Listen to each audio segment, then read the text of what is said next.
Mis 4 hijos firmaron los papeles del traslado, creyendo que me abandonaban en medio de la nada para olvidarme. Soy Remedios, 72 años, empresaria retirada del sector textil. ¿No saben que ese exilio forzado era, en realidad, mi jugada maestra? Nunca pensé que el sonido de un reloj de péndulo pudiera volverse tan insoportable. Ese tic-tac rítmico, grave y constante que resonaba en el vestíbulo de mi casa, siempre había sido para mí un sinónimo de orden, de que el tiempo fluía como debía. Mi esposo, que en paz descanse, me lo regaló hace 40 años cuando cerramos nuestro primer gran contrato de exportación de telas. Pero esta noche, sentada en la cabecera de la mesa de caoba que tantas cenas familiares había presenciado, el sonido del tiempo se sentía como una cuenta regresiva. O quizás, como el martillo de un juez dictando sentencia, frente a mí estaban ellos, mis 4 hijos, mis orgullos, como solía decirles cuando eran pequeños, y me traían dibujos mal hechos de la escuela. Ahora, esos dibujos se habían transformado en miradas esquivas, manos sudorosas y documentos legales apilados sobre el mantel de lino. Roberto, el mayo R, se aflojaba el nudo de la corbata, como si le faltara el aire, aunque la casa estaba perfectamente climatizada. Claudia, la que siempre presumió de ser la más sensible, no dejaba de revisar su teléfono celular, evitando a toda costa mirarme a los ojos. Esteban, el eterno emprendedor fracasado que yo había rescatado de la bancarrota 3 veces, tamborileaba los dedos sobre la madera, y Sofía, la menor, la abogada, mantenía una postura rígida, fría, con esa expresión de eficiencia que tanto le había pagado yo en sus estudios universitarios. El ambiente olía a café rancio y a traición. No era un aroma sutil, era denso, se pegaba a la garganta. Habían convocado a una reunión familiar de emergencia. Yo, ingenua, pensé que alguno tenía un problema de salud o que, por fin, iban a anunciarme la llegada de un nuevo nieto, pero no. El problema de salud era yo, o eso decían. O mejor dicho, el problema era mi presencia en esta casa enorme. En el centro de la ciudad, una propiedad cuyo valor había subido como la espuma en los últimos 5 años debido al desarrollo inmobiliario de la zona. ¡Mamá! Tienes que entenderlo, comenzó Roberto, usando ese tono de voz condescendiente que se usa con los niños pequeños o con las mascotas que han hecho una travesura. No es seguro que sigas aquí sola. La casa es demasiado grande. Hay muchas escaleras. El barrio ha cambiado. El barrio sigue igual, Roberto. El que ha cambiado eres tú, que necesitas liquidez para pagar tus deudas de juego, pensé, pero no lo dije. Mi lengua permaneció quieta detrás de mis dientes. Aprendí en los negocios que quien habla primero, pierde. Me limité a sorber un poco de agua de mi copa, mirándolos uno por uno. Sofía tomó la palabra, desplegando un folleto brillante sobre la mesa. Era de esos trípticos con fotos saturadas de colores ancianos sonriendo exageradamente mientras jugaban dominó, jardines verdes que parecían campos de golf y enfermeras que parecían modelos de pasarela. Hemos encontrado el lugar perfecto, madre. Se llama el Retiro de los Viñedos. Está a 500 kilómetros de aquí, en el valle. El aire es puro. Lejos del smog de la capital, lejos del ruido, lejos de... Todo te estresan. Allá vas a estar mejor. Tienen especialistas, actividades y, sobre todo, tranquilidad. Lejos de todos, completó Esteban, casi en un susurro, creyendo que mi oído derecho ya no funcionaba bien. Pero yo escuchaba todo. Escuchaba hasta el crujido de sus conciencias, si es que les quedaba alguna. La propuesta era clara en un asilo. Lujoso, sí, o al menos eso aparentaba el papel, pero un asilo al fin y al cabo. A 500 kilómetros, 5 horas de carretera, lo suficientemente lejos para que las visitas fueran difíciles de coordinar, lo suficientemente lejos para que yo dejara de ser un estorbo en sus vidas cotidianas, y sobre todo, lo suficientemente lejos para dejar libre la casa. Mi casa. El patrimonio que construí hilo a hilo, tela a tela, mientras ellos dormían calientes y seguros. Sentí una punzada en el pecho, pero no era dolor físico. Era la decepción más cruda y visceral que una madre puede sentir. No era tristeza, era algo más oscuro, más cercano a la náusea. Recordé las noches en vela cuidando sus fiebres, las carreras para llegar a sus festivales escolares después de jornadas de 12 horas en la fábrica, los sacrificios para pagar sus universidades privadas, todo eso, reducido a este momento en 4 adultos conspirando para desterrarme. Miré el folleto, el retiro de los viñedos. La ubicación me resultaba familiar. El Valle Sur. Una zona que había estado deprimida hace años, pero que ahora intentaba resurgir con el turismo de salud para jubilados. ¿Y la casa?, pregunté. Mi voz salió firme, sin el temblor que ellos esperaban. Hubo un silencio tenso. Claudia dejó el celular a Roberto carraspeó. Bueno, mamá, intervino Sofía, la abogada, mantener esta propiedad vacía es un gasto innecesario. Los impuestos, el mantenimiento. Pensamos que lo mejor es venderla. El dinero servirá para pagar tu estancia en el retiro, que no es nada barato, por cierto, y el resto, bueno, se administrará para tu futuro. Para nuestro futuro, corrigió mi mente, querían vender, querían repartirse el botín. Mi vida, mi historia, mis recuerdos encerrados en estas paredes, todo convertido en cheques para cubrir sus estilos de vida insostenibles. Me miraban esperando el grito, el llanto, la súplica. Esperaban que la pobre viuda Remedios se aferrara a las cortinas rogando no ser exiliada. Pero algo extraño sucedió dentro de mí.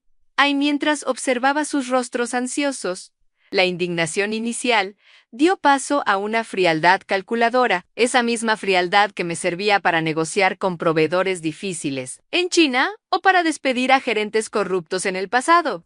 Me di cuenta de que no me veían a mí, veían a una anciana indefensa, veían un obstáculo. Habían olvidado quién era yo realmente, habían olvidado que antes de ser mamá o abuela, fui Remedios, la mujer que levantó una empresa de la nada en un mundo de hombres. Me levanté despacio, apoyando mis manos sobre la mesa, sintiendo la textura de la madera. Caminé hacia el reloj de péndulo. Abrí la pequeña puerta de cristal y ajusté las pesas. Un hábito automático. Está bien, dije, dándoles la espalda. Escuché cómo soltaban el aire contenido, suspiros de alivio. Había sido más fácil de lo que pensaban. Seguramente se decían con la mirada. ¿De verdad, mamá?, preguntó Claudia con una nota de falsa alegría en la voz. Sabía que lo entenderías. Es por tu bien. Te va a encantar el lugar. Dicen que el clima es maravilloso para las articulaciones. Sí, lo entiendo perfectamente. Me giré para encararlos. Si ustedes creen que es lo mejor, no seré yo quien se oponga. A mi edad, uno solo quiere paz. Mentía, no quería paz. Quería justicia, pero la justicia, como los buenos platos, se cocina a fuego lento. ¿Cuándo es el traslado?, pregunté. La camioneta del centro vendrá por ti el lunes a primera hora.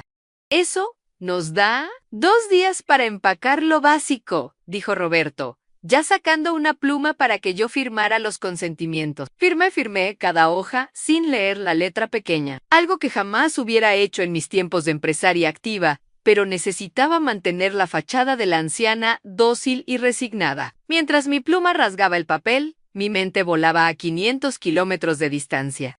Esa noche no dormí, pero no por angustia. Me dediqué a organizar mi maleta, no empaqué mucho. Unos cuantos vestidos cómodos, mis zapatos ortopédicos, mis medicinas y, por supuesto, mi pequeña colección de relojes de bolsillo antiguos. Eran mi tesoro personal. Mecanismos complejos y precisos que requerían paciencia y delicadeza, virtudes que mis hijos no poseían. Dejé atrás los abrigos de piel, las joyas ostentosas y la platería, que se pelearan por eso, que se sacaran los ojos por las migajas. Al día siguiente, mientras vaciaba los cajones de mi escritorio, encontré una vieja carpeta de cuero rojo. Dentro estaban los documentos de mis inversiones silenciosas. Durante los últimos 10 años, previendo que mi salud o mi familia pudieran fallarme, había diversificado mi capital sin decírselo a nadie, ni siquiera a mi contador de siempre, que era amigo de tragos de Roberto. Había utilizado una sociedad anónima para comprar propiedades en desarrollo, terrenos y negocios en quiebra con potencial. Mis ojos se posaron en un documento específico, fechado hace 6 meses. Una sonrisa irónica se dibujó en mis labios. La ironía era tan grande que casi resultaba cómica. Mis hijos, en su afán de deshacerse de mí, Habían hecho una investigación de mercado. Habían buscado el lugar más alejado, con mejor apariencia y precio razonable para la calidad prometida. Y habían elegido el retiro de los viñedos. Lo que ellos no sabían, lo que no aparecía en los registros públicos bajo mi nombre personal, era quién estaba detrás del grupo inversor que había adquirido ese lugar cuando estaba al borde de la clausura hace un año. El lunes por la mañana, el cielo estaba gris en la capital. Una furgoneta blanca con el logotipo del asilo aparcó frente a la casa. 2 enfermeros jóvenes y amables bajaron para ayudarme con el equipaje. Mis hijos estaban allí, en la acera, haciendo el papelón de la despedida emotiva para que los vecinos vieran lo buenos que eran. Te iremos a visitar pronto, mamá. En cuanto nos organicemos con el trabajo, dijo Esteban, dándome un abrazo rápido y torpe. Llama cuando llegues, por favor, añadió Sofía, revisando su reloj de muñeca, probablemente calculando cuánto tardarían en llamar a la inmobiliaria una vez que yo cruzara la esquina. Cuídense mucho, hijos míos, les dije con una voz suave, casi dulce en disfruten de la casa. Las paredes oyen y guardan memorias. No lo olviden. Subí a la furgoneta sin derramar una sola lágrima. Me acomodé en el asiento de ventanilla. Mientras el vehículo se alejaba y la figura de mis 4 hijos se hacía pequeña en el espejo retrovisor, sentí cómo me quitaba un peso de encima. El peso de la decepción constante. Ahora el juego cambiaba. El viaje fue largo. El paisaje urbano dio paso a carreteras industriales, luego a campos de cultivo y finalmente a las colinas áridas que precedían al valle. El conductor, un muchacho llamado Jorge, intentó darme conversación. ¿Está nerviosa, doña Remedios? El lugar es bonito. Ya verán, la comida es buena. No estoy nerviosa, hijo. Le respondí mirando el horizonte. Estoy expectante. A veces, uno tiene que alejarse para ver las cosas con claridad. Cuando llegamos al valle, el sol comenzaba a caer, tiñendo los viñedos de un color dorado y púrpura. La residencia era, en efecto, imponente. Una antigua hacienda remodelada, con arcos de piedra y jardines extensos. Parecía un hotel de 5 estrellas, pero el silencio que lo rodeaba era sepulcral. Era un lugar donde la gente venía a esperar el final, aparcados por familias que ya no tenían tiempo para ellos. La furgoneta se detuvo en la entrada principal.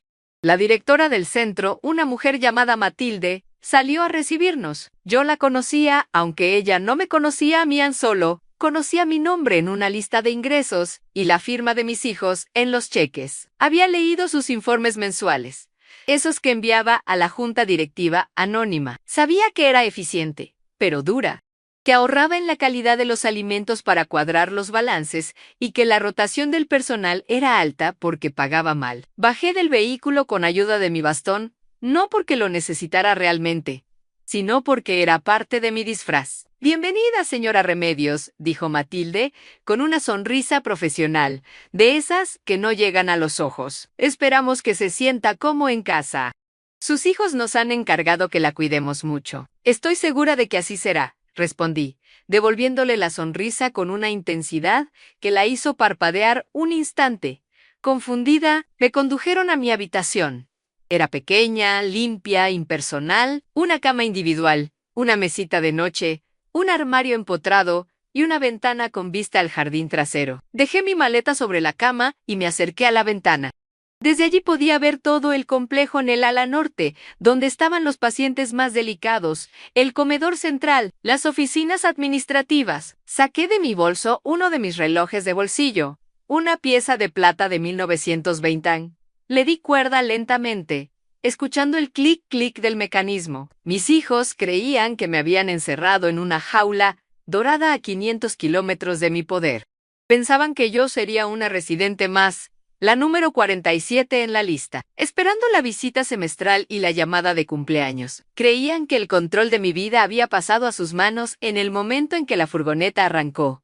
Pobres ilusos. Me senté en el borde de la cama y alicé la falda de mi vestido. Mañana empezaría la verdadera auditoría. No necesitaba mis libros de contabilidad ni mi computadora por ahora. Solo necesitaba mis ojos y mis oídos. Iba a vivir la experiencia del cliente en carne propia. Iba a ver cada grieta, cada fallo, cada maltrato sutil que mis reportes financieros no mostraban. Y cuando mis hijos vinieran en 6 meses, esperando encontrarme deteriorada y agradecida por sus migajas, se llevarían la sorpresa de sus vidas. El reloj en mi mano marcó la hora en punto. El juego había comenzado, y esta vez, las reglas las ponía yo. Apagué la luz de la mesita de noche, sumiendo la habitación en la penumbra, y por primera vez en meses, sonreí con la tranquilidad de quien sabe que tiene el as bajo la manga. El silencio del valle no me asustaba, era el silencio antes de la tormenta que yo misma desataría. La primera semana en el retiro de los viñedos me enseñó más sobre la naturaleza humana que 40 años dirigiendo una fábrica con 500 empleados. Mi investigación comenzó en el lugar más honesto de cualquier institución, el plato de comida. Según los folletos que Sofía me leyó con tanto entusiasmo, el menú estaba diseñado por un nutricionista y preparado por un chef. La realidad, servida en una bandeja de plástico color beige a las 8 de la mañana, era una avena grumosa que sabía a agua de grifo y un café tan diluido que podías ver el fondo de la taza. No dije nada. Me comí la avena con la obediencia de quien ha perdido la voluntad, mientras mis ojos escaneaban el comedor. Había unas 30 mesas. Manteles de hule que imitaban tela fina, flores de plástico acumulando polvo en los centros y sillas que rechinaban pidiendo aceite. Observé a los enfermeros. Eran pocos, muy pocos, para la cantidad de residentes. Corrían de un lado a otro con esa expresión de agobio que conozco bien. Es la cara del empleado mal pagado que hace el trabajo de 3. Matilde, la directora, paseaba por el salón como una generala pasando revista, pero sus ojos no miraban a las personas, miraban los relojes, calculaba tiempos, no bienestar. Cuando pasó junto a mi mesa, detuvo su marcha y puso una mano sobre mi hombro. Su tacto era frío. ¿Cómo está nuestra nueva residente?, preguntó con esa voz chillona y falsa. ¿Disfrutando del desayuno gourmet, doña Remedios? ¿Está? Tibio, gracias, murmuré, bajando la cabeza para ocultar el brillo de astucia en mis ojos. ¡Qué bueno! Aquí las cuidamos como reinas, dijo, y siguió su camino sin esperar respuesta. Esa misma tarde, inicié mi auditoría silenciosa. Mi bastón se convirtió en mi herramienta principal, no para sostenerme, sino para tantear. Golpeaba suavemente los zócalos de madera en los pasillos ahuecos, carcomidos por la humedad. Me sentaba en los bancos del jardín, aparentemente dormitando bajo el sol, pero en realidad observaba la puerta de servicio. Ahí fue donde descubrí la primera gran grieta en su administración. A las 3 de la tarde, una camioneta gris y vieja entró por la parte trasera. No llevaba el logotipo de Alimentos Premium del Valle, la empresa con la que mi grupo inversor tenía un contrato exclusivo y costoso. En su lugar, el vehículo tenía pintado a mano abarrotes el tío, sobrantes y mayoreo. Desde mi banco, ajusté mis gafas y vi cómo descargaban cajas de frutas golpeadas, latas abolladas y bolsas de arroz genérico. El conductor le entregó un sobremanila al jefe de cocina, quien a su vez se lo metió rápidamente en el bolsillo del delantal. La transacción duró menos de 5 minutos. Sentí una llamarada de ira en el estómago, pero la convertí en combustible. Estaban facturando a mi empresa insumos de primera calidad, cobrando miles de pesos mensuales por residente, y nos estaban alimentando con sobras de mercado. La diferencia, evidentemente, iba a parar a los bolsillos de Matilde y sus cómplices.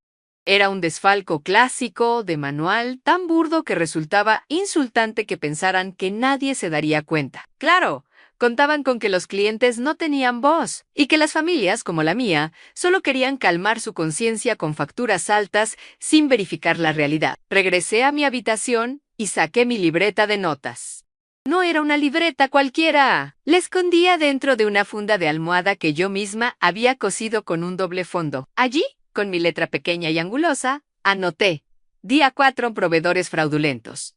Desvío de fondos en cocina. Personal insuficiente, Hachiu, 1 y 15. Durante las siguientes semanas, la sensación de ser subestimada se convirtió en mi capa protectora. Es curioso cómo la sociedad decide volverte invisible cuando cumples cierta edad. Dejas de ser una persona con historia, con carácter, con deseos, y te conviertes en un bulto tierno al que hay que hablarle despacio. Vamos, abuelita, levante el piecito, me decía una de las enfermeras más jóvenes, una chica llamada Brenda, que se pasaba el turno enviando mensajes de texto. Abuelita. Odiaba esa palabra en boca de extraños. Yo no era su abuelita. Yo era Remedios, la mujer que había negociado tratados comerciales con textileras en la India sin saber una palabra de inglés, solo con la fuerza de mi presencia y una calculadora. Había sobrevivido a crisis económicas, devaluaciones y a la viudez. Y ahora, esta niña que no sabía ni limpiarse la nariz me trataba como si mi cerebro se hubiera licuado. Sin embargo, entendí que esa invisibilidad era mi mayor ventaja. Nadie sospecha de la anciana que teje en la esquina. Nadie baja la voz cuando habla por teléfono cerca de la viejita sorda de la habitación 12. Me volví una experta en el arte de parecer frágil. Caminaba más lento de lo necesario. A veces, fingía no encontrar mis propias gafas aunque las tuviera puestas. Esto provocaba risitas condescendientes entre el personal, pero también hacía que bajaran la guardia. La nueva Doña Remedios. Es inofensiva, pero está medio ida. Escuché decir a Matilde en su oficina un día que dejé la puerta entreabierta a propósito. No va a dar problemas a sus hijos, ni llaman. El cheque llega puntual. Eso es lo que importa.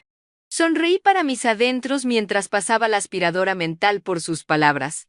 Medio ida, perfecto, pero no todo era actuación. Había momentos, en la soledad de la noche, donde el peso de la realidad me golpeaba. Miraba las fotos de mis nietos que había puesto en la mesita de noche. ¿Sabrían ellos dónde estaba? ¿Les habrían dicho sus padres que la abuela se fue a un lugar bonito a descansar?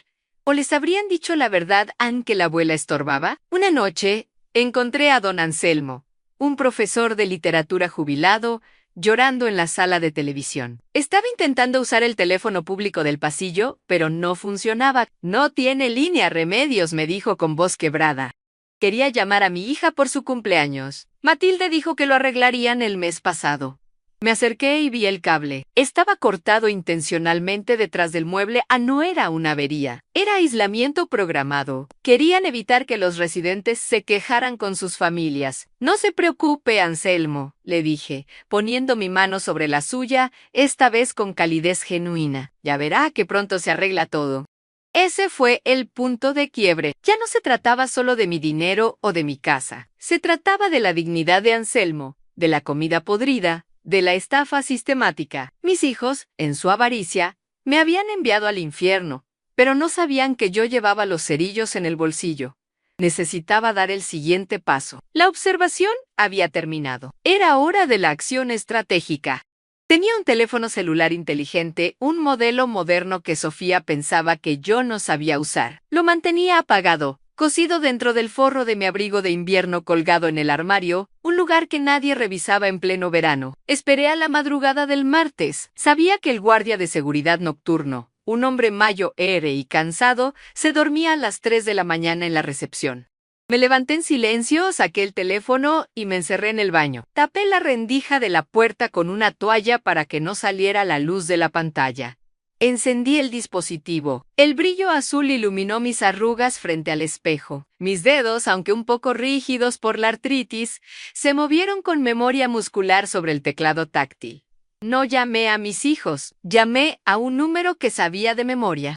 «Bueno», contestó una voz ronca y adormilada al tercer timbrazo. «¿Despierta?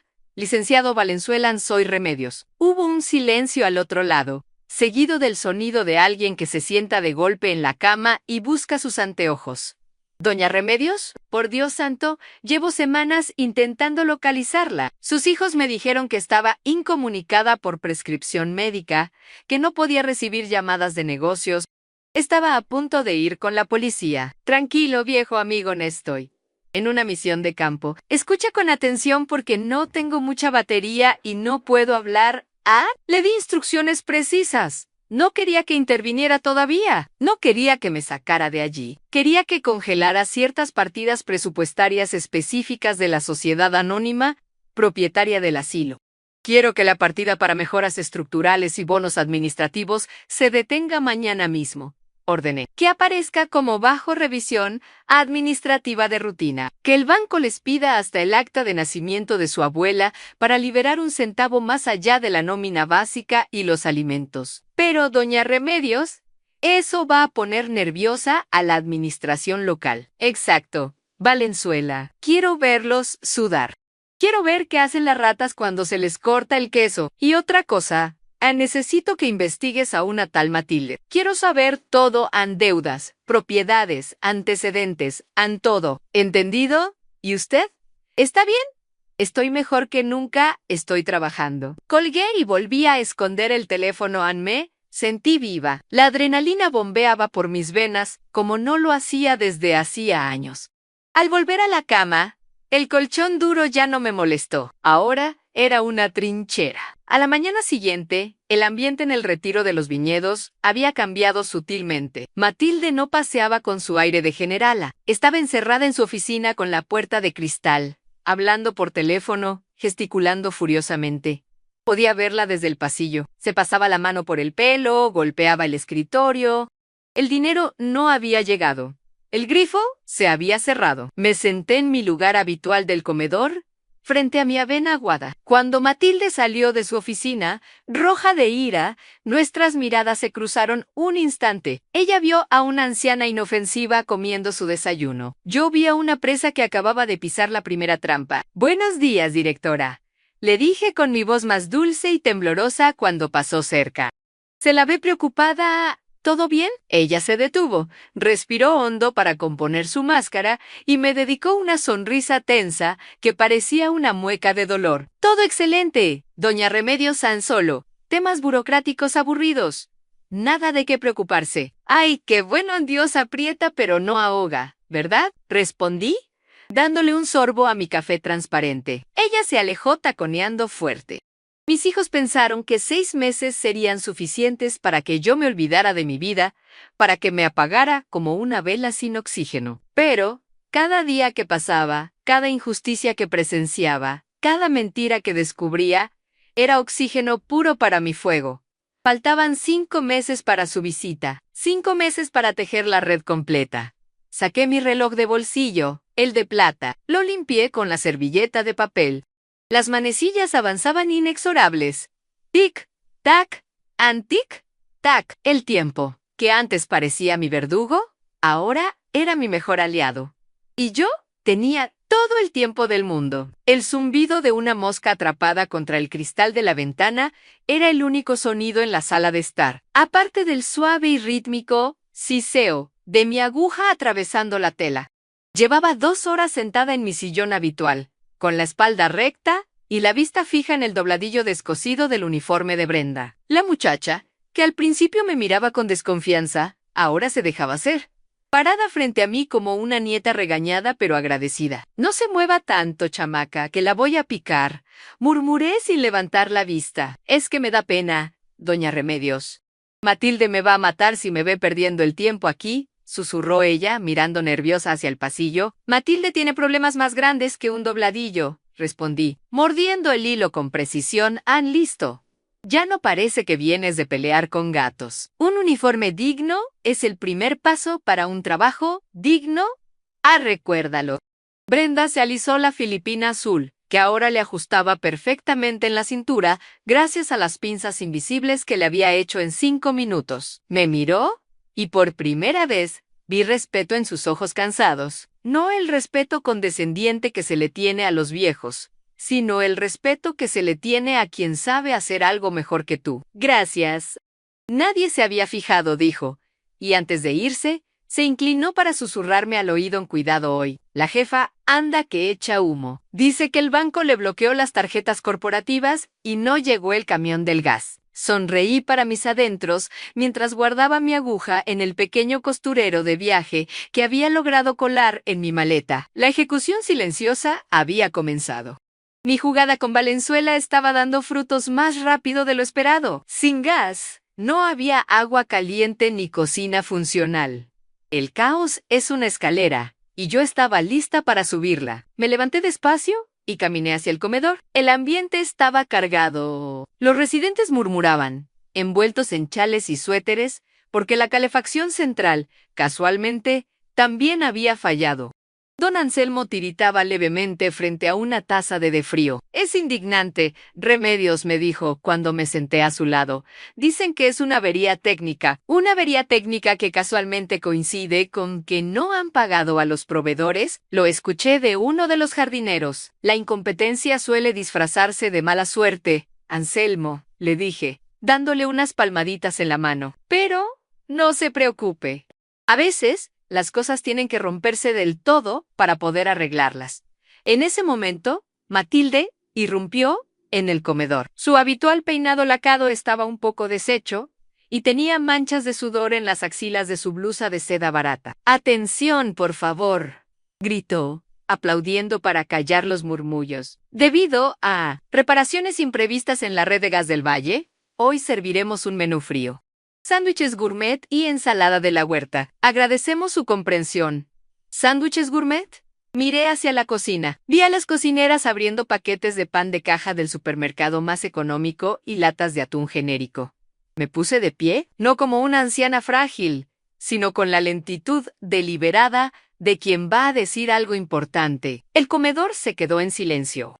Matilde me miró, esperando alguna queja senil sobre la temperatura de la sopa. «Directora», dije, proyectando la voz como lo hacía en las asambleas del sindicato textil hace 30 años.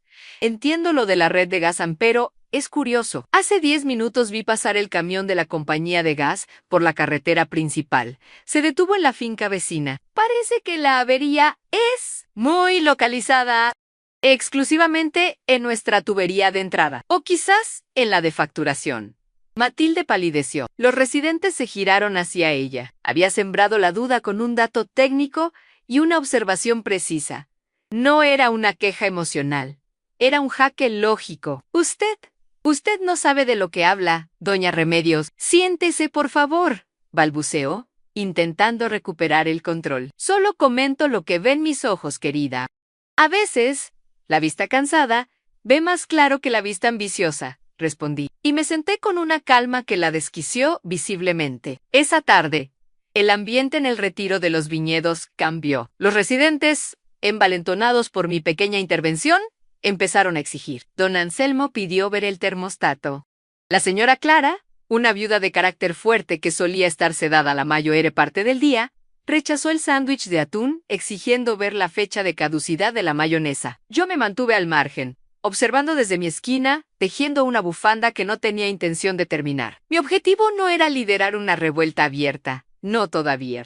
Mi objetivo era que Matilde sintiera que las paredes se cerraban sobre ella, y funcionó. La vi encerrarse en su oficina, haciendo llamadas frenéticas. Aproveché su distracción para ejecutar la segunda fase de mi plan. Necesitaba acceso a la habitación prohibida. Había notado que al final del pasillo administrativo había una puerta sin letrero, que siempre estaba cerrada con llave. Las enfermeras decían que era el archivo muerto, pero mi instinto de empresaria me decía que ahí se guardaba lo que no querían que los auditores vieran. Esperé al cambio de turno de las 6 de la tarde. El caos administrativo tenía distraído al personal. Me deslicé por el pasillo con mis zapatos de suela de goma, silenciosa como un fantasma. Al llegar a la puerta, saqué una de mis herramientas más preciadas en un juego de ganzúas disfrazadas de limas de uñas. Mi esposo me había enseñado a usarlas cuando perdimos las llaves de la primera bodega. Una mujer debe saber abrir sus propias puertas. Remedios, solía decir. El mecanismo se dio con UN por clic suave. Entré y cerré tras de mí, encendiendo la linterna de mi celular. El cuarto olía a humedad y papel viejo. No era un archivo muerto. Era un almacén de lo robado, cajas apiladas hasta el techo. Me acerqué a una y la abrí. Estaba llena de medicamentos de marca, carísimos, que se suponía debían ser administrados a los residentes. En su lugar, a nosotros nos daban genéricos o placebos. Y Matilde seguramente revendía estos en el mercado negro. En otra caja encontré objetos personales. Relojes, anillos, marcos de plata, las cosas de los residentes que habían fallecido o que, según Matilde, se habían perdido en la lavandería. Sentí una punzada de asco tan fuerte que tuve que apoyarme en la estantería. Esto no era solo fraude financiero, era rapiña. Era robarle a los muertos y a los olvidados. Saqué mi teléfono y tomé fotos de todo. De los lotes de medicinas, de las joyas etiquetadas con nombres que ya no estaban entre nosotros, de las cajas de suministros de limpieza industrial que nunca se usaban. De repente, escuché pasos en el pasillo a voces. N, o sé qué pasa, Carlos. El sistema no me deja acceder a las cuentas de nómina. Dice usuario restringido por auditoría externa. Nunca habíamos tenido una auditoría externa sin aviso. Era Matilde. Y se acercaba a la puerta. Apagué la linterna y me escondí detrás de una pila de cajas de pañales para adultos. Mi corazón latía con fuerza, no por miedo, sino por la tensión del momento. La puerta se abrió y la luz del pasillo dibujó la silueta de la directora y de un hombre corpulento, el jefe de mantenimiento. ¿Y si escondemos esto en el sótano?, preguntó el hombre. No hay tiempo. Si la auditoría es real, revisarán todo. Necesito que saques las cajas de medicamentos esta noche. Usa la camioneta vieja, y la vieja esa, la Remedios Anme, da mala espina. Anda husmeando mucho. Es una vieja senil que se cree importante porque le arregló el uniforme a la estúpida de Brenda. No te preocupes por ella. Preocúpate por el dinero. Si no pago el soborno al inspector sanitario local mañana, nos cierran. Y mis cuentas están congeladas. Entonces, vende los anillos a los de la caja 3. El de zafiro debería cubrirlo. Salieron y cerraron la puerta con llave. Esperé 10 minutos, contando los segundos con la precisión de mis relojes. Cuando estuve segura de que se habían ido, salí. Esa noche, no volví a mi habitación inmediatamente, Anne.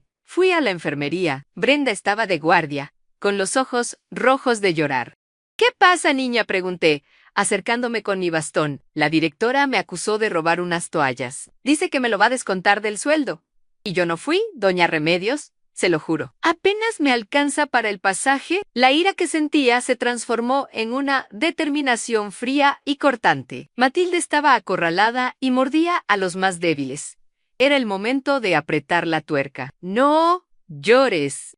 No te van a descontar nada, le dije con voz firme. Escúchame bien. Mañana, cuando venga el proveedor de la carne, quiero que le digas que la directora no está y que tú tienes que firmar el recibo. Pero antes de firmar, quiero que revises el peso en la báscula. Pero siempre firmamos lo que traen, sin pesar. Es la orden. Mañana las órdenes cambian. Tú pesa la carne. Y si el chofer se pone bravo, le dices que hay una nueva socia observando. No digas quién, solo di eso. Brenda me miró. Confundida pero esperanzada, Ana sintió. Al día siguiente, la tensión era palpable. Matilde corría de un lado a otro intentando vender las joyas robadas discretamente. Pero mis fotos ya estaban en el correo electrónico encriptado de Valenzuela, junto con una orden precisa a bloquear cualquier transacción de venta de activos en casas de empeño locales asociadas al nombre de Matilde o sus familiares. Valenzuela era rápido. Para el mediodía, Matilde había regresado con las manos vacías y el rostro descompuesto. Me la encontré en el jardín. Estaba fumando un cigarrillo con manos temblorosas, algo prohibido en las instalaciones. Me acerqué y me senté en el banco contiguo, disfrutando del sol. Día difícil, ¿verdad?, comenté mirando los viñedos a lo lejos. Ella dio una calada profunda y me miró con desdén. Usted no entendería. Remedios. El mundo de los negocios es complicado. No es como tejer chambritas. Solté una risa suave, seca. Tiene razón. Los negocios son complicados. Sobre todo cuando el flujo de caja se detiene y los activos fijos se vuelven a pasivos tóxicos. O cuando el inventario fantasma no cuadra con el libro Mayoere, el cigarrillo se le cayó de los dedos. Se giró lentamente hacia mí. Sus ojos se entrecerraron, analizando mi rostro, buscando a la anciana inofensiva que creía conocer, pero encontrando algo mucho más duro. ¿Qué dijo?, preguntó en un susurro. Dije que es una pena que las rosas tengan pulgón este año, respondí, señalando las flores marchitas a nuestro lado, cambiando el tono a uno inocente de nuevo. Debería decirle al jardinero que use jabón potásico. Es muy efectivo contra las plagas. Matilde se quedó paralizada, intentando procesar si lo que había escuchado antes fue real o producto de su estrés. Me levanté y me sacudí la falda. Con su permiso, directora. tengo que llamar a mis hijos. Aunque no contesten, me gusta dejarles mensajes. Les cuento todo lo que pasa aquí en todo. Es bueno tener registro de las vivencias, ¿no cree? La dejé allí, con el cigarrillo consumiéndose en el pasto seco. Pude sentir su miedo clavado en mi espalda como un puñal. Ya no me veía como un número más. Ahora sospechaba que yo era una amenaza, aunque no lograba entender la magnitud. Esa tarde, llegó el golpe de gracia de esta fase. Una camioneta negra, lujosa y brillante entró por el portón principal. No era un proveedor, ni un médico. Bajó un hombre de traje impecable con un maletín. Era el auditor Junio R. de la firma de Valenzuela, un muchacho joven y agresivo llamado Patricio, a quien yo había instruido años atrás. Matilde salió a recibirlo, componiendo su mejor sonrisa falsa. Buenas tardes. ¿En qué puedo ayudarle? Soy Patricio Méndez, representante legal del grupo inversor mayoritario, dijo él con voz potente, que resonó en el vestíbulo donde yo casualmente leía una revista. Venimos a realizar una inspección de emergencia debido a ciertas irregularidades detectadas en los últimos reportes financieros. Y por cierto, tenemos entendido que la calefacción no funciona. Eso es una violación de la cláusula 4 del contrato de operación. Matilde parecía a punto de desmayarse. Pero no nos avisaron. Las auditorías de fraude nunca se avisan, señora directora. Desde mi sillón bajé la revista 1 centímetro. Patricio me vio. Nuestros ojos se cruzaron. Él hizo un imperceptible asentimiento de cabeza hacia mí, un gesto de respeto hacia su verdadera jefa, antes de volver su atención a la aterrorizada Matilde. Necesito acceso a todos los archivos físicos ahora mismo. Y quiero entrevistar a los residentes, en privado, empezando por la señora. Patricio miró un papel en su mano, fingiendo leer en Remedios. Al parecer, su cuenta presenta una actividad inusual de sobrecostos. Matilde se giró hacia mí. En su rostro era una máscara de horror absoluto. En ese momento, la lógica hizo clic en su cabeza. No la lógica completa, pero sí una parte aterradora en yo. No era una simple vieja abandonada. Yo era el origen de su desgracia. Me levanté, dejé la revista sobre la mesa y caminé hacia ellos. El sonido de mi bastón contra el suelo de baldosas resonó como los pasos de un juez entrando en la corte. Estoy a su disposición, joven, dije con una sonrisa tranquila. Tengo mucho que contarle. Sobre los sándwiches, sobre las medicinas y sobre los anillos de zafiro. Matilde intentó hablar, pero no le salió la voz. Estaba atrapada entre el auditor y yo, entre la espada y la pared que ella misma había construido con su avaricia. «Pase por aquí, doña Remedios», dijo Patricio, abriéndome la puerta de la sala de juntas, esa que Matilde siempre mantenía cerrada para nosotros. Al pasar junto a ella, me detuve un segundo. «¿Sabe, directora?», susurré, solo para que ella me oyera. En el negocio textil, aprendí una regla de oro: si tiras de un hilo suelto con la fuerza suficiente, hasta el tapiz más elaborado se deshace por completo. Entré en la sala y la puerta se cerró en su cara, dejándola fuera de su propio reino. El silencio del otro lado fue delicioso. Mis hijos me habían enviado aquí para que me pudriera en el olvido, creyendo que me quitaban el poder. No sabían que el poder no reside en las firmas ni en los edificios, sino en la capacidad de esperar el momento exacto para dar la estocada. Me senté en la cabecera de la mesa de juntas, el mismo lugar que me correspondía por derecho. Patricio abrió su maletín y sacó los documentos reales, los que mostraban mi nombre como dueña mayoritaria de la sociedad anónima. «¿Procedemos, señora Remedios?», preguntó. «Procedemos, Patricio. Pero despacio, quiero que sufra, quiero que cada centavo robado le cueste una gota de sudor frío. ¿Y sobre mis hijos tuviste noticias?». «Sí, señora. Roberto llamó a la oficina ayer. Preguntó si ya se había vendido su casa. Parece que tiene prisa». Sonreí, una sonrisa que no llegó a mis ojos. «Perfecto. Que siga teniendo prisa». La desesperación hace que la gente cometa errores, y yo estaré allí para cobrárselos todos. El juego había dejado de ser una defensa para convertirse en un ataque, y la presa ya estaba en la jaula. El sonido de la trituradora de papel se atascó, emitiendo un gemido agónico que resonó en la oficina de la dirección como un animal herido. Matilde golpeaba la máquina con el puño cerrado, presa del pánico, intentando forzar un fajo de facturas falsas por la ranura. Yo la observaba desde el marco de la puerta, apoyada en mi bastón, con la misma calma con la que solía inspeccionar las líneas de producción cuando una máquina se rompía. Patricio, mi auditor, estaba sentado en el escritorio principal, el escritorio de ella, revisando la computadora con una eficiencia gélida.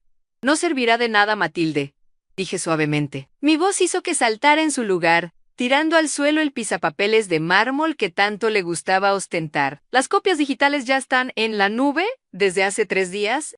Ese ruido que hace la máquina es solo la banda sonora de tu desesperación. Matilde se giró, con el rostro bañado en un sudor frío que le corría el maquillaje. Sus ojos iban de mí a Patricio, buscando una salida, una excusa, una mentira que pudiera salvarla. Usted no puede estar aquí. Es una residente. Salga inmediatamente o llamaré a seguridad, gritó, aunque su voz temblaba. Seguridad está ocupada, señora directora, respondió Patricio sin levantar la vista de la pantalla. El señor Ramírez, el guardia nocturno, está confesando en este momento a la policía local sobre la venta de gasolina robada de los vehículos de la institución. Creo que le conviene sentarse. Verla derrumbarse en la silla de visitas, esa silla dura y sin cojines donde solía sentar a los familiares para pedirles donaciones extra, fue el primer sorbo de una bebida amarga pero necesaria, pero el plato fuerte aún no había llegado. Miré mi reloj de pulsera, un Cartier discreto que había sacado de mi caja fuerte personal esa misma mañana. Faltaban 10 minutos. Había convocado a mis hijos. Les dije a través de Patricio, haciéndose pasar por un administrador interino, que mi salud había decaído drásticamente y que era urgente resolver los asuntos legales antes de que yo perdiera la conciencia. Sabía que vendrían volando, no por amor, sino por la prisa de vender mi casa antes de que los trámites de una herencia complicaran todo. El sonido de un claxon insistente en la entrada anunció su llegada. Me acerqué a la ventana. Allí estaba la camioneta SUV de Roberto, estacionada en doble fila, ocupando el lugar reservado para las ambulancias. Bajaron los 4 en Roberto, Claudia, Esteban y Sofía, vestían de negro y gris, como si ya vinieran a un funeral, con gafas oscuras y esa actitud de superioridad que da el dinero que no se ha trabajado. Patricio, que pasen a la sala de juntas, ordené, alisándome la chaqueta de mi traje sastre. Ya no llevaba el vestido de abuelita sumisa. Hoy vestía mi armadura un traje de lino color marfil, impecable, y mis perlas verdaderas. Caminé hacia la sala de conferencias. Al pasar por el pasillo, los enfermeros y residentes se apartaban, no por miedo, sino por una mezcla de confusión y respeto. Habían notado el cambio. La viejita Remedios caminaba erguida, daba órdenes y el hombre del traje caro la obedecía. Me senté en la cabecera de la larga mesa de caoba. A mi derecha, Patricio colocó 3 carpetas gruesas. A mi izquierda, dejé el espacio vacío. Matilde fue escoltada a la sala por un agente de seguridad privada que yo había contratado. Se sentó en una esquina, lloriqueando en silencio, hecha un ovillo. La puerta se abrió de golpe. Mis 4 hijos entraron como una tromba, trayendo consigo el olor a ciudad, a estrés y a codicia. Exigimos ver al director ahora mismo, bramó Roberto, quitándose las gafas de sol. Nos dijeron que mi madre estaba grave. ¿Dónde está? Tenemos los papeles de la notaría listos para... Se cayó en seco al verme. No estaba en una cama de hospital, conectada a tubos. No estaba balbuceando incoherencias. Estaba presidiendo la mesa, con las manos entrelazadas sobre el tablero, mirándolos con una claridad que les heló la sangre. Hola, hijos, dije. Mi tono no era maternal. Era el tono que usaba en las negociaciones hostiles. Mamá. Claudia dio un paso al frente, confundida, con el bolso de marca colgando del brazo. Pero, nos dijeron que estabas muriendo. Mira cómo estás vestida. ¿Qué es todo esto? ¿Por qué nos hacen venir hasta este lugar horrible con mentiras? Siéntense, ordené. No fue una invitación, Anne.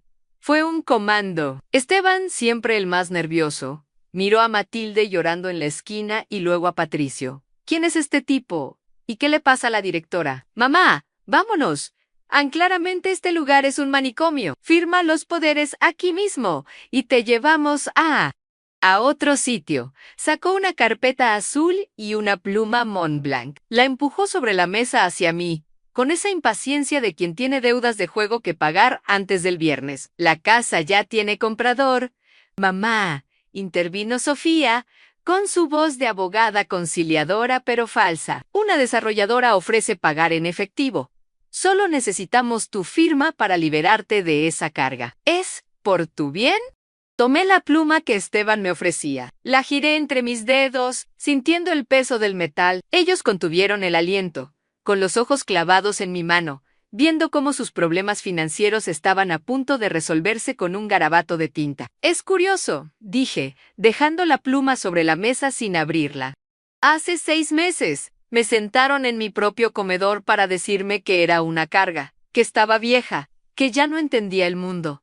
Me enviaron aquí para olvidarme. No digas eso, mamá, fue por tu salud, empezó Roberto. Silencio. Golpeé la mesa con la palma abierta. El sonido seco resonó como un disparo. No he terminado. Me enviaron aquí pensando que era un depósito de ancianos. Un lugar donde la gente viene a esperar la muerte mientras sus hijos se reparten el botín. Pero cometieron un error de cálculo fundamental. Miré a Patricio y asentí. Él abrió la primera carpeta. Ustedes no leyeron la letra pequeña del contrato de ingreso. Continué, poniéndome de pie lentamente. Si lo hubieran hecho, habrían notado el nombre de la empresa matriz propietaria de El Retiro de los Viñedos. Sofía frunció el ceño y agarró el documento que Patricio le deslizó. Sus ojos de abogada escanearon el papel y de repente se abrieron desmesuradamente. Su rostro perdió todo color, volviéndose tan pálido como mi traje. No, no puede ser, susurró, dejando caer el papel. Grupo Inmobiliario y Textil Eran Sociedad Anónima de Sisi. Anónima de Sisi. Remedios Guzmán. Un silencio sepulcral cayó sobre la sala. Roberto miró a Sofía, luego a mí, sin comprender del todo. ¿Qué significa esto?, preguntó Esteban, con la voz quebrada. Significa inútiles, dije saboreando cada sílaba, que no me enviaron a un asilo cualquiera. Me enviaron a por MU, asilo. Soy la dueña de este edificio, de los terrenos, de los viñedos y de la empresa que opera el servicio. Compré este lugar hace un año a través de una sociedad anónima porque vi una oportunidad de negocio. Ustedes, en su infinita pereza, me trajeron a mi propia casa. La mandíbula de Roberto cayó. Claudia se llevó la mano a la boca. Pero a mamá, tú estabas retirada. El dinero, balbuceó Claudia. El dinero nunca duerme, hija. Yo sí, pero mi dinero no. Mientras ustedes gastaban lo que yo les daba, yo seguía invirtiendo. Y ahora, hablemos de esa casa que tanto quieren vender. Hice una señal a Patricio. Él abrió la segunda carpeta y proyectó una imagen en la pantalla de la pared. Era un estado de cuenta bancario, pero no el mío. Roberto, leí en voz alta. Deuda de juego en 2 millones de pesos. Hipoteca sobre tu propia casa vencida hace 3 meses. Esteban han 3 emprendimientos fallidos financiados con préstamos de usureros que ahora te buscan. Claudia, tu marido te dejó y te canceló las tarjetas. Necesitas liquidez para mantener las apariencias en el club social Anitú. Sofía, la miré con decepción profunda. Desfalco en el bufete donde eres socia. Necesitas cubrir el hueco antes de la auditoría anual. Se quedaron petrificados al desnudos. Les había arrancado las máscaras de hijos preocupados y había dejado expuesta su verdadera naturaleza, parásitos desesperados. Eso es privado. Es ilegal que tengas esa información, gritó Sofía, levantándose, roja de ira. Soy tu madre, y tengo los mejores investigadores del país en mi nómina, respondí con frialdad. Iban a vender mi casa, mi santuario, para tapar sus agujeros. No para mi cuidado. No para mi futuro. Para salvarse ustedes mismos de su propia incompetencia.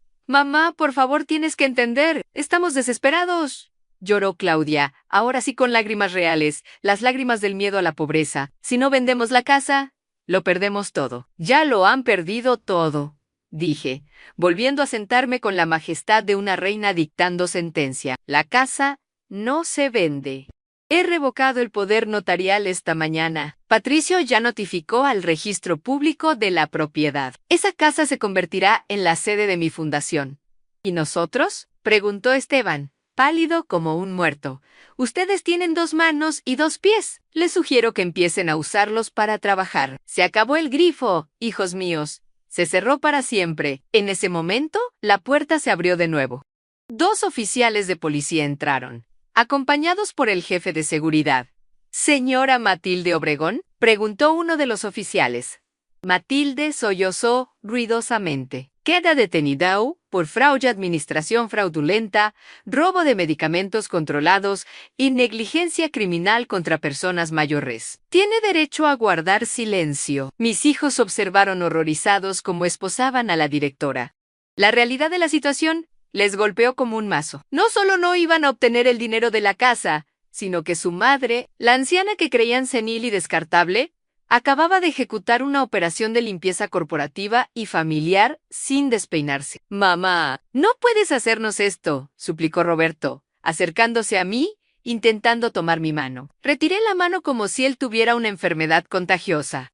«Ustedes me hicieron esto a mí, Roberto. Me tiraron aquí como un mueble viejo. La diferencia es que el mueble resultó ser el dueño de la mueblería. Ahora, lárguense de mi propiedad. Tienen 5 minutos antes de que pida a los oficiales que los escolten afuera por invasión de propiedad privada». «Pero somos tus hijos», gritó Sofía. «Y yo soy Remedios Guzmán. Y tengo mucho trabajo que hacer para limpiar el desastre que esta mujer dejó en mi empresa. No tengo tiempo para visitas sociales». Se quedaron parados allí, incrédulos, buscando algún rastro de duda en mi rostro. No encontraron nada. Solo vieron a la empresaria que había sobrevivido a crisis peores que la traición de su propia sangre. Uno a uno, salieron de la sala. Roberto fue el último, mirándome con una mezcla de odio y un extraño temor reverencial que nunca antes le había visto. Cuando la puerta se cerró tras ellos, el silencio volvió a la sala. Pero esta vez, no era un silencio tenso, era el silencio de la victoria. Suspiré, sintiendo cómo la adrenalina comenzaba a bajar, dejando paso a un cansancio profundo, pero satisfactorio. Patricio cerró las carpetas. «¿Está bien, doña Remedios?», preguntó con suavidad. «Estoy excelente, Patricio. Sírveme un té, por favor, y llama al proveedor de alimentos. Quiero filetes frescos para la cena de hoy, para todos los residentes. Y asegúrate de que haya vino, de los viñedos buenos, no del vinagre que servían antes». Me levanté y caminé hacia la ventana. Vi cómo la camioneta de mis hijos arrancaba, levantando una nube de polvo, alejándose derrotada por el camino de tierra. Se iban con las manos vacías, pero con una lección que jamás olvidarían.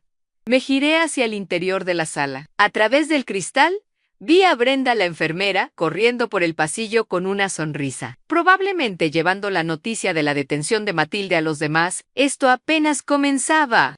Había destapado la cloaca, había expulsado a las ratas, pero ahora venía la parte más difícil y hermosa en reconstruir. Tenía 72 años, una empresa rescatada del borde del abismo y, por primera vez en mucho tiempo, un propósito que era completamente mío. Saqué mi reloj de bolsillo acariciando la plata fría. El tic-tac sonaba fuerte, rítmico, vivo. Ya no era una cuenta regresiva hacia el final. Era el latido de un nuevo comienzo. «Patricio», dije mientras él me entregaba la taza de té humeante, «trae los planos arquitectónicos. Creo que esa pared de la recepción estorba. Necesitamos más luz». La verdadera dueña había llegado para quedarse, y el retiro de los viñedos estaba a punto de conocer el significado real de la palabra calidad. Mis hijos creyeron que me enterraban, pero olvidaron que yo era semilla. El polvo de yeso flotaba en el aire de la recepción como una neblina dorada bajo la luz de la mañana, pero ya no me molestaba. Al contrario, ese olor a construcción, a pintura fresca y a madera cortada, era el perfume del progreso. Habían pasado 3 meses desde la noche de los cuchillos largos. Como don Anselmo, había bautizado al día en que despedí a Matilde y eché a mis hijos. 3 meses en los que el retiro de los viñedos dejó de ser un almacén de almas olvidadas para convertirse en lo que siempre debió ser, un hogar digno. Caminé por el vestíbulo apoyándome apenas en mi bastón, más por costumbre que por necesidad. La pared que estorbaba ya no existía. Ahora, un ventanal enorme dejaba entrar el sol del valle, iluminando los nuevos sillones de terciopelo azul y las mesas de juego, donde 3 residentes reían ruidosamente, jugando dominó. Ya no había susurros temerosos ni miradas al suelo. El miedo se había ido en la misma patrulla que se llevó a la antigua directora. «Buenos días, doña Remedios», me saludó Brenda, pasando con una bandeja llena de jugos de naranja recién exprimidos. Ya no llevaba aquel uniforme descosido y triste. Ahora vestía un conjunto clínico color lavanda, impecable, y llevaba una identificación que decía jefa de enfermería. «Buenos días, hija. ¿Cómo amaneció la señora Clara?», pregunté, deteniéndome a ajustar un cuadro en la pared. «Mucho mejor». Desde que el nuevo doctor ajustó sus medicamentos y le quitó esos sedantes que le daban para mantenerla dormida, está irreconocible. Hoy pidió salir al jardín a ver las rosas. Sonreí. Esa era la verdadera ganancia. No los números en mis cuentas bancarias, que seguían creciendo gracias a una administración honesta, sino ver cómo la vida volvía a los ojos de mi gente. Porque eso eran ahora mi gente. No clientes, no pacientes, a mi tribu. Me dirigí a mi oficina, la que antes ocupaba Matilde. Había mandado quemar sus muebles pretenciosos y había instalado mi viejo escritorio de caoba, traído desde la ciudad junto con mi colección de relojes. Patricio, mi joven auditor y ahora gerente general, me esperaba con una tablet en la mano y una sonrisa de satisfacción. «Tenemos los reportes trimestrales, Remedios». La ocupación ha subido al 90%. La voz se ha corrido. La gente dice que este es el mejor lugar del estado para retirarse. Y lo mejor en los viñedos. La cosecha de este año será histórica. Excelente, Patricio. Y los costos de alimentación se mantienen estables, incluso comprando calidad premium. Es increíble cuánto dinero se robaba la administración anterior inflando precios. Ahora comemos como reyes por la mitad del presupuesto. Asentí, tomando asiento. Pero había un tema pendiente. Una carpeta delgada que Patricio había dejado discretamente a un lado. La carpeta de Asuntos Externos. ¿Y ellos?, pregunté, sin necesidad de decir nombres. Patricio suspiró y se sentó frente a mí. Roberto vendió su camioneta la semana pasada. Está trabajando como gerente de ventas en una concesionaria de autos usados. Me dicen que es humillante para él, pero que es bueno vendiendo cuando tiene hambre. El hambre agudiza el ingenio, murmuré, recordando mis propios inicios. Claudia tuvo que mudarse a un departamento pequeño en la periferia. Está dando clases de etiqueta y protocolo a niñas de sociedad. Irónico, ¿no? Ponte. Al menos, ¿está usando lo único que aprendió bien? ¿Y los otros dos? Esteban está enfrentando las demandas de sus acreedores, pero llegó a un acuerdo de pago. Está trabajando en un almacén de logística, cargando cajas a Sofía. Bueno, Sofía fue suspendida del bufete, pero no le quitaron la licencia. Ahora lleva casos de oficio en el juzgado familiar. Defiende ancianos que sufren abuso patrimonial. Solté una carcajada seca, breve. La vida tenía un sentido del humor retorcido y maravilloso. Parece que por fin están madurando, Patricio. Les tomó 40 años y perder la herencia. Pero están aprendiendo que el dinero no cae de los árboles ni de la cartera de mamá. Han llamado. Remedios a los 4, preguntan si pueden venir a verte. No para pedir dinero, dicen. Solo para hablar. Miré por la ventana hacia las hileras de vides que se extendían hasta las montañas. El verde intenso de las hojas contrastaba con la tierra oscura. «Diles que no», respondí con calma. «Todavía no. El vino necesita tiempo para fermentar, y el arrepentimiento también. Si los dejo entrar ahora, volverán a las viejas mañas. Que suden un poco más, aunque aprendan lo que cuesta ganarse el derecho a sentarse a mi mesa. Quizás en Navidad, quizás». Patricio asintió, respetando mi decisión. Sabía que no era crueldad, sino la lección final de una madre que amó demasiado y corrigió muy tarde. Salí al jardín. El aire fresco del valle me llenó los pulmones. Caminé hacia el área de la pérgola, donde habíamos instalado una pequeña biblioteca al aire libre. Allí estaba don Anselmo, rodeado de un grupo de residentes, leyendo en voz alta un pasaje de El Quijote. Su voz, antes temblorosa, ahora sonaba potente, teatral. Había recuperado su dignidad de maestro. «Ladran, Sancho», señal que cabalgamos, leía con pasión. Al verme, detuvo la lectura y todos voltearon. Hubo un silencio respetuoso. seguido de sonrisas genuinas. No me veían como la dueña rica y distante. Me veían como la libertadora, la mujer que había llegado con una maleta y un plan, y había convertido su prisión en un palacio. Me senté en un banco apartado, sacando mi reloj de bolsillo de plata. El mecanismo funcionaba a la perfección. Tic, tac, tic, tac. Pensé en mi casa de la ciudad, esa mansión enorme y vacía que mis hijos querían vender para pagar sus vicios. Ya no era mía. La había donado a una fundación que daba becas a mujeres mayores que querían emprender negocios. Fundación Remedios Guzmán, a nunca es tarde. Me contaron que el vestíbulo, donde antes resonaba mi soledad, ahora estaba lleno de máquinas de coser y computadoras, lleno de ruido, de vida, de mujeres tejiendo sus propios destinos como yo lo hice alguna vez. Me sentía ligera. Había soltado el lastre de ser la madre proveedora para convertirme en la mujer que siempre fui, pero que había quedado sepultada bajo capas de deberes familiares y expectativas sociales. Una sombra se proyectó sobre mis manos. Era Brenda. Doña Remedios, el chef pregunta si para la cena de inauguración de la nueva terraza quiere el menú francés o el tradicional. La miré a los ojos. Esos ojos jóvenes que habían visto tanta injusticia y que ahora brillaban con propósito. Tradicional, Brenda, mole poblano, han bien hecho, con chocolate de verdad y muchas especias, y vino de nuestra primera reserva. Vamos a celebrar que estamos vivos y que somos libres. ¿Entendido, jefa?, dijo ella, y se fue casi corriendo de alegría. Me quedé sola de nuevo, pero ya no sentía soledad, sentía plenitud. Mis hijos creyeron que me enviaban al exilio, a un lugar para estar mejor, lejos de todos, y tenían razón. Estoy mejor. Estoy lejos de su toxicidad, lejos de la ciudad gris, lejos de la mujer sumisa que ellos creían que yo era. Aquí, entre los viñedos y las montañas, descubrí que la vejez no es el final del libro.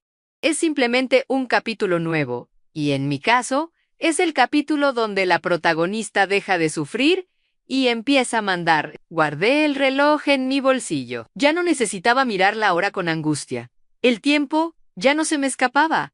Ahora me pertenecía. Cada minuto era una victoria.